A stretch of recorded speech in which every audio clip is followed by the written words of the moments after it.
Hare Krishna everyone, sorry I'm back again, but speaking about transcendental matters, vibrating transcendental sounds like the Hare Krishna Maha Mantra. And for those of you who don't know what the Hare Krishna Maha Mantra is, it's comprised of 3 names, Hare Krishna Rama, and then constructed into a 16-worded mantra or sentence. Mantra means to free the mind, man means mind, and tra means to free. So it's really working at all of the thoughts, traumas on a level that goes beyond therapy, psychology, counseling, drugs, all these things that just don't help at all, on a complete level. So all of these things that we're doing here is a way to go beyond all of the temporary. So I'm just going to do a bit of a reading meditation in this video. And it's all about coming into contact with that which is spiritual and transcendental and the effect that it has on us as soul. So there's just a couple of verses from this beautiful book called the Srimad Bhagavatam, written by a great saint and soul called His Divine Grace A.C. Bhaktivedanta Swami Prabhupada, who came to the West in roughly the 1960s. I'll have to double check on the specifics, but somewhere in the late roughly 1900s, and then just spread all of this transcendental sound to the Western countries. So we'll begin, and these are a couple of my favorite verses from the Srimad Bhagavatam. So the first verse goes, "The white and fat-bowed conch shell being gripped by the hand of Lord Krishna and sounded by him appeared to be reddened by the touch of his transcendental lips. It seemed that a white swan was playing in the stems of red lotus flowers." And the explanation goes, "The redness of the white conch shell due to the lip touch of the Lord is a symbol of spiritual significance. The Lord is all spirit, and matter is ignorance of the spiritual existence. Factually, there is nothing like matter in spiritual enlightenment. And this spiritual enlightenment takes place at once by the contact of the Supreme Lord Sri Krishna. The Lord is present in every particle of all existence, and he can manifest his presence in anyone by ardent love and devotional service to the Lord, or in other words, by spiritual contact with the Lord. Everything becomes spiritually reddened, like the conch shell in the grip of the Lord. And the Paramahansa, or the supremely intelligent person, plays the part of the ducking swan in the water of spiritual bliss, eternally decorated by the lotus flower of the Lord's feet." So that's the first verse. And the second verse goes, "The citizens of Dwarka, having heard that sound which threatens fear personified in the material world, began to run towards him fast, just to have a long-desired audience with the Lord, who is the protector of all devotees." Explanation. It uses the word purport, which as far as I'm aware just means the explanation of the verse. So explanation. As already explained, the citizens of Dwarka who lived at the time of Lord Krishna's presence there were all liberated souls who descended there along with the Lord as entourage. All were very anxious to have an audience with the Lord, although because of spiritual contact they were never separated from the Lord, just as the gopis at Vrindavana used to think of Krishna while he was away from the village of cowherding engagements.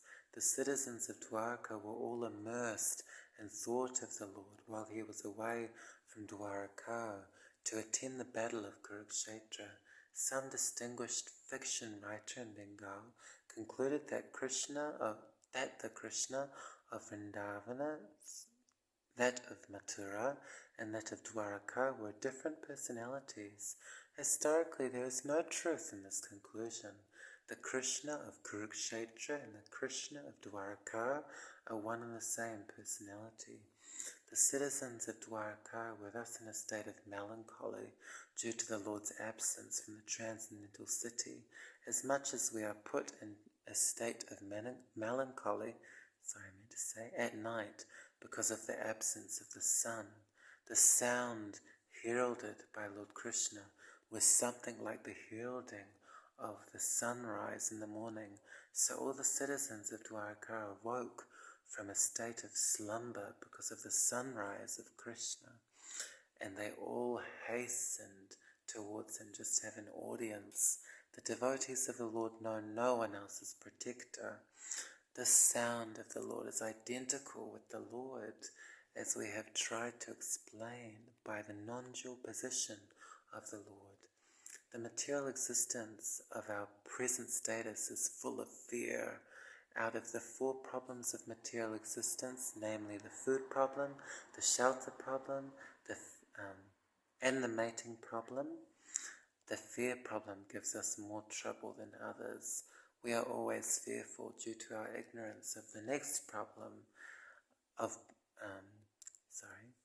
the whole material existence is full of problems, and thus the fear problem is always prominent. This is due to our association with the illusory energy of the Lord, known as Maya, or external energy. Yet all fear is vanished as soon as there is the sound of the Lord, represented by His holy name, as it was sounded by Lord Sri Chaitanya Mahaprabhu in the following 16 words: Hare Krishna, Krishna Krishna, Hare Hare, Hare Rama, Rama Rama, Hare Hare. We can take advantage of these sounds and be free from all threatening problems of material existence. So that's a very powerful part of the Srimad Bhagavatam. It's all powerful. It's split up, as far as I'm aware, into 12 different volumes, just full of nectarian, transcendental, ancient knowledge, sacred and ancient knowledge. That's just for us to go deeper into our self, our real self, that is soul. And as it was saying in this particular verse, that Lord Sri Krishna, the divine energy, which we have come from, basically, as soul. We are not the divine, there's a distinction there, but we are what's described as part and parcel of the divine energy, just as a drop of water from the ocean isn't the ocean, but it's come from the ocean and it has the same qualities and nature and characteristics of the ocean, but there's a difference because the drop of water is minute in quantity, whereas the ocean is like vast and ever, expanding and increasing. So, as far as I'm aware, in terms of the ocean, that is. But so that's a very common metaphor or analogy that's used to explain how we do come from something greater than just this body and mind and people just having intercourse and producing. We're all coming from something that's beyond matter, basically, beyond Plato, and they go in teeth and eyeballs, does not, make us conscious. There's something more to us than that. And so this divine energy, Lord Sri Krishna, or there are other names from other traditions, comes, as this verse was explaining, in the form of sound through this Hare Krishna Mahamantra, which again, if I haven't said already, I'm sorry if I've already said it, comes in the form of 3 names, Hare Krishna and Rama, and then comprised into a 16 named / worded mantra or sentence. And if I haven't said it already, man means mind and tra means to free. So mantra means to free the mind, everyone's mind, because we all have so much going on in the mind and within our hearts, and it's just waiting to be cleansed and purified and just enlightened, basically, until we can just see everything and as for what it is and slice everything with a knife, so to speak, and just not just, that is just as important as also developing so much genuine love and care for our real self, soul, and other souls. I hope this has been beneficial to someone, at least. If not, I hope it's also been beneficial to myself, because it's all symbiotic whenever there are talks, discussions, producings, if that's a real word, I'm sorry if it's not, of transcendental sound. Both the speaker and the hearer become benefited according to these yoga and meditation wisdom texts from ancient India.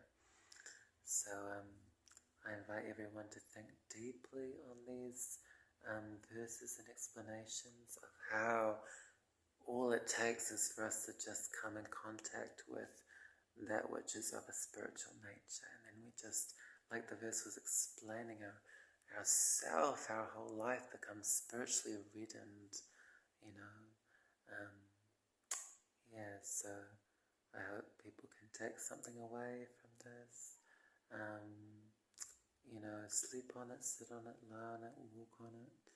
Not physically walk it, but take your time to absorb this nectarian wisdom and just let it permeate your life and your very soul, which is who you are.